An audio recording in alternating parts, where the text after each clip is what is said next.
تو اب دھیرے دھیرے جب بڑے تین چیزیں مناظر میں ضروری ہے، یعنی پروفیسر میں ضروری ہے، تین چیزیں کسی کو اگر کنفیس کرنا ہو، تین چیزیں، پہلی چیز کہ اسے غور و فکر بہت زیادہ ہو، دوسری چیز کہ اس کا دل مطمئن ہو، تیسری چیز کہ وہ حاضر جواب ہو، فوراً جواب دے دیتا ہوں۔ حضرت ابراہیم علیہ السلام تمام انبیاء میں سب سے زیادہ توحید پر غور و فکر حضرت ابراہیم علیہ السلام نے کیا ہے۔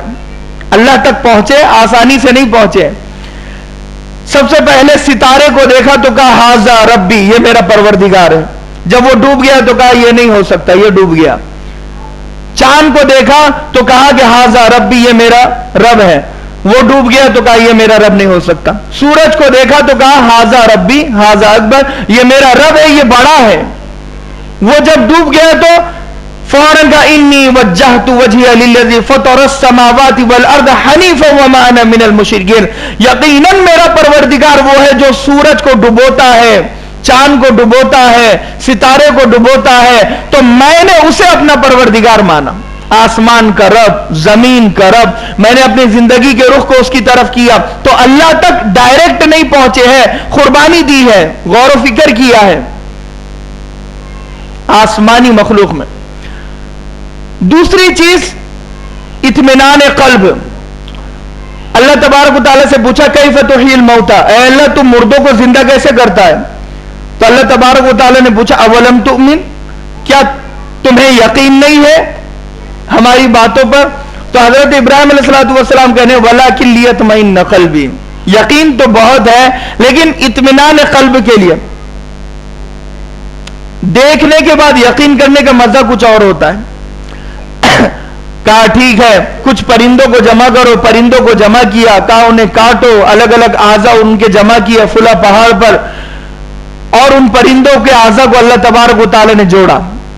حالانکہ ذبح کر دیا گیا تھا، مر چکے تھے وہ، کسی کا سر، کسی کا پیر، کسی کا پر، الگ الگ جگہ پر، اور اللہ تبارک و تعالی نے جمع کیا۔ حضرت ابراہیم علیہ السلام اپنی آنکھوں سے دیکھ رہے ہیں، تو کہا اب یقین آ گیا، اب اطمینان ہو گیا۔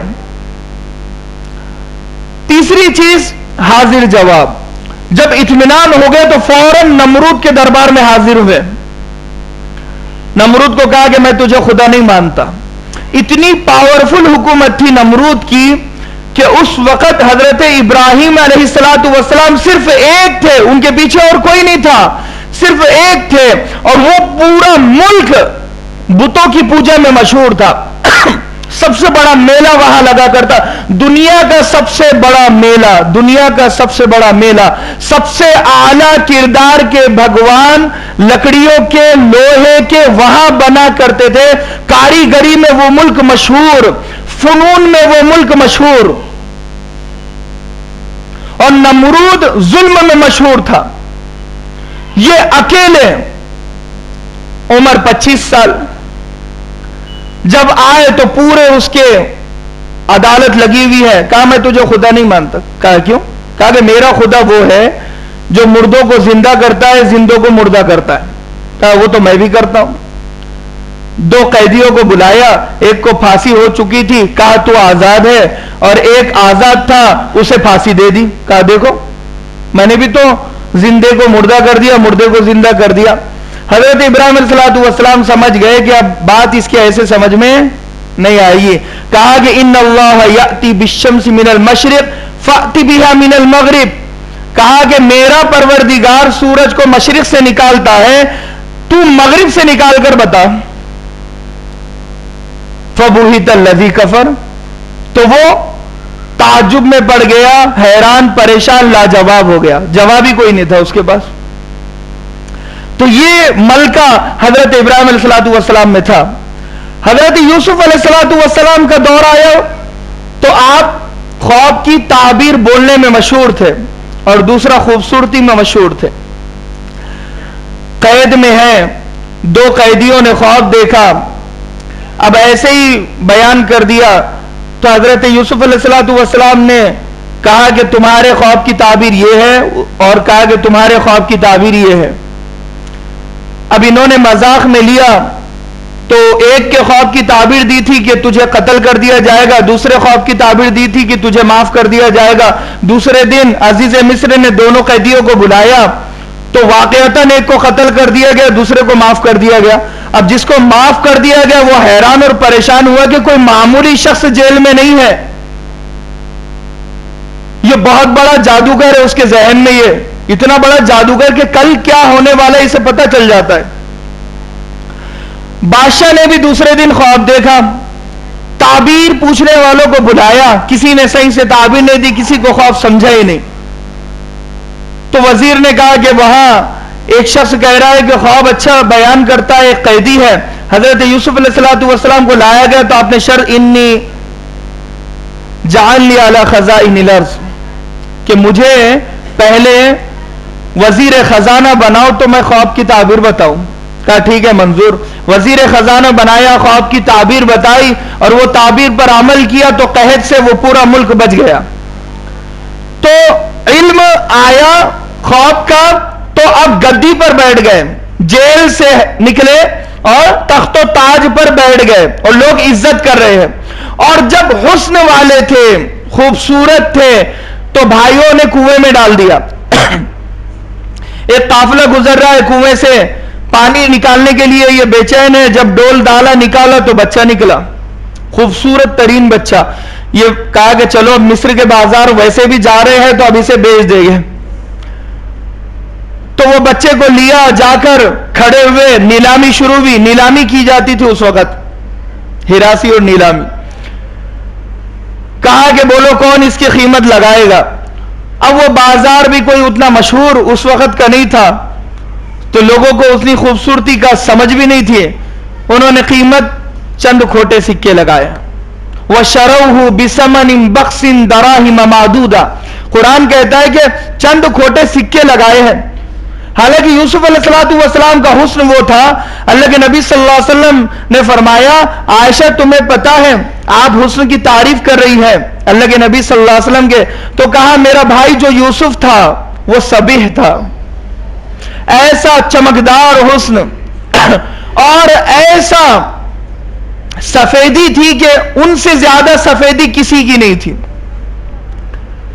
سبیح کہتے ہیں سفید رنگ ایک دم اور چمکنے والا رنگ، جیسے ہیرا چمکتا ہے ایسے ہی چمکتا ہوا چہرہ حضرت یوسف علیہ السلام کا تھا کہ جب چلے ہیں زلیخا نے جب دیکھا تو سہیلیوں سے تذکرہ کیا، سہیلیاں کہنے لگی کہ ایک غلام پر تو فدا ہو گئی، وہ کہنے لگی ایسا ویسا غلام نہیں ہے۔ مجلس بٹھائی، حضرت یوسف علیہ السلام چل رہے ہیں اور انہوں نے چھریوں سے اپنے انگلیوں کو کاٹ دیا۔ جب دیکھا تو کہا ان ھذا الا ملک کریم ما ھذا بشرا، کیا انسان ہے، یہ انسان تو ہو ہی نہیں سکتا، یہ تو مکرم معزز موقر فرشتہ ہے۔ ایسی خوبصورتی حضرت یوسف علیہ السلام کی تھی، لیکن جب وہی مصر کے بازار میں بکے جا رہے ہیں تو چند کھوٹے سکے کسی نے قیمت لگائی۔ تو جو حسن کے پیچھے بھاگے گا، حسن کی قیمت زمانے نے کبھی قدر نہیں کی ہے، یوسف علیہ السلام کی قدر نہیں کی ہے، تو ان سے زیادہ حسین ترین شخص آج کوئی نہیں ہے اور نہ ہو سکتا ہے، نہ کوئی لڑکی نہ کوئی لڑکا، حسن میں ان سے زیادہ کوئی ہو نہیں سکتا۔ تو ہم تھوڑا سا خوبصورتی ہم نے کسی کی دیکھ لی تو ہم اس کے پیچھے دیوانے ہو جاتے، باپ کو چھوڑا، ماں کو چھوڑا، جائیداد کو چھوڑا، محلے کو چھوڑا، گلی کو چھوڑا، شہر کو چھوڑا، بس اس کے پیچھے دیوانہ وار پھرتے ہیں۔ تو حسن کی قیمت کبھی کوئی قدر نہیں کرتا۔ اللہ تبارک و تعالی نے خوبصورتی کی وجہ سے حضرت یوسف علیہ السلام کو نبی نہیں بنایا۔ جب آپ بڑے ہوئے، جوان ہوئے، فلما بلغ اشدہ آتینا حکما وعلما، کہا کہ جب اب یہ جوان ہو گئے، اشدہ آتینا حکما وعلما، اب ہم نے انہیں علم سے نوازا۔ جب علم ملا ہے اور جب اللہ کا تعارف کیا ہے تو تخت پر بیٹھے ہیں، کیونکہ خوبصورتی کو دیکھ کر کوئی اللہ کا اندازہ کیسے لگائے گا؟ ظاہر سی بات ہے اگر کسی کو دعوت دینا ہو تو زبان تو کھولنا پڑے گی. خوبصورت داعیوں سے اگر دعوت کو بھر دیا جائے تو کوئی خوبصورتی کو دیکھ کر دعوت کو قبول نہیں کرتا. اگر ایسا ہوتا تو کشمیریوں کو دیکھ کر کب کے غیر مسلم لوگ اسلام قبول کر لیتے. تو حضرت یوسف علیہ السلام خوبصورت بچپن سے تھے، تو جیسے جیسے بڑے ہو رہے تھے لوگ فوراً اسلام میں داخل ہو جانا چاہیے تھا، دھیرے دھیرے دھیرے دھیرے دھیرے، لیکن ایسا نہیں ہوا. لیکن جب عالم بنے ہیں، علم اللہ نے دیا ہے، تو پھر لوگوں نے مانا ہے. علم اتنا ضروری ہے. حضرت داؤد علیہ السلام کے بارے میں کہا وَأَلَنَّا لَهُ الْحَدِيدَ کہ آپ کے لیے ہم نے لوہے کو نرم کیا. اور کیا کہا عَلَّمْنَاهُ صَنْعَةَ لَبُوسٍ لَكُمْ کہ ہم نے داؤد علیہ السلام کو زرہ بنانے کا علم دیا. اس وقت جنگ و جدال بڑے عروج پر تھی، تو حضرت داؤد علیہ السلام جب ہاتھ لگاتے لوہے کو تو نرم ہو جاتا، اسے موڑتے وہ مڑ جاتا، اس سے آپ کڑی بناتے، کڑی سے زرہ بناتے اور جنگی سامان تیار کرتے، لوگ آپ سے خرید و فروخت کرتے. دھیرے دھیرے اللہ نے آپ کو شاہی تخت پر بٹھایا، آپ بادشاہ بنے اس زمانے کے. حالانکہ آپ کا بادشاہوں کے خاندان سے کوئی تعلق نہیں تھا، آپ کے باپ دادا پردادا کوئی بادشاہ نہیں تھے، لیکن حضرت داؤد علیہ السلام جب بادشاہ بنے، آپ نبی بھی بنے، اس وقت اللہ تبارک و تعالی نے آپ کو علم سے نوازا اور لوگوں نے آپ کو نبی مانا. آپ کے بیٹے حضرت سلیمان بن داؤد علیہ السلام، حضرت سلیمان علیہ السلام کا زمانہ آیا، کہا یا ایھا الناس علمنا منطق الطیر کہ اللہ نے مجھے پرندوں سے باتیں کرنے کا علم دیا ہے، میں پرندوں سے باتیں کرتا ہوں. آپ کی مجلس میں حدود حاضر نہیں تھا، آپ نے کہا حدود کا ہے؟ کہا کہ پتہ نہیں. جب وہ آیا تو کہنے لگا احط بما لم تحط به کہ کہاں گیا تھا؟ تو یہ کہنے لگا کہ میں وہ خبر لایا ہوں جو ٹھوس ہے، یقینی ہے، پختہ خبر ہے. کہا کیا خبر ہے؟ کہا کہ ہمارے پڑوس میں جو ملک ہے سبا جو قوم آباد ہے، ملکہ بلقیس وہاں پر راج کرتی ہے، وہ سورج کی پوجا کرتے ہیں. کہا کہ ٹھیک ہے، خط لکھو. ملکہ بلقیس کو خط لکھا، حاضر کیا گیا، وہ ادھر سے آنے کے لیے تیار ہے. حضرت سلیمان علیہ السلام کہنے لگے رعب تو پڑھنا چاہیے، اس کے آنے سے پہلے اس کے تخت و تاج کو حاضر کر دو. تو عفریت من الجن، ایک جن تھا بہت زیادہ طاقتور، وہ کہنے لگا کہ مجلس میں ختم ہونے سے پہلے میں وہ تخت و تاج حاضر کر دوں گا. تو حضرت سلیمان علیہ السلام کی شرط تھی کہ اس کے آنے سے پہلے، یہ کہہ رہا تھا مجلس کے ختم بہت دیر ہے. تو آصف بن برخیہ آپ کا وزیر تھا، وہ کھڑا ہوا اور کہنے لگا کہ حضرت پلک جھپکنے سے بھی کم وقت میں حاضر کر دوں گا. کہا کیسے؟ کہا کچھ نہیں، بس اللہ نے مجھے علم دیا ہے. وہ بھی عالم تھا. کہا پلک جھپکو. پلک جھپکی، دیکھا تو بلقیس کا تخت و تاج سامنے حاضر ہے. تو ایک عالم جب اپنے علم پر پختہ ہوتا ہے تو وہ جناتوں سے بھی زیادہ بھاری بھرکم بن جاتا ہے. تو لہذا حضرت موسیٰ علیہ السلام کو شاگرد بننا پڑا حضرت خضر علیہ السلام کا. حالانکہ محدثین لکھتے ہیں کہ آپ ولیوں میں شامل تھے، لیکن علم تھا، علم لدنی تھا، تکوینی امور کا علم تھا. ایک علم ہوتا ہے شریعت کا، نماز کا، حج کا، روزے کا، زکوٰۃ کا.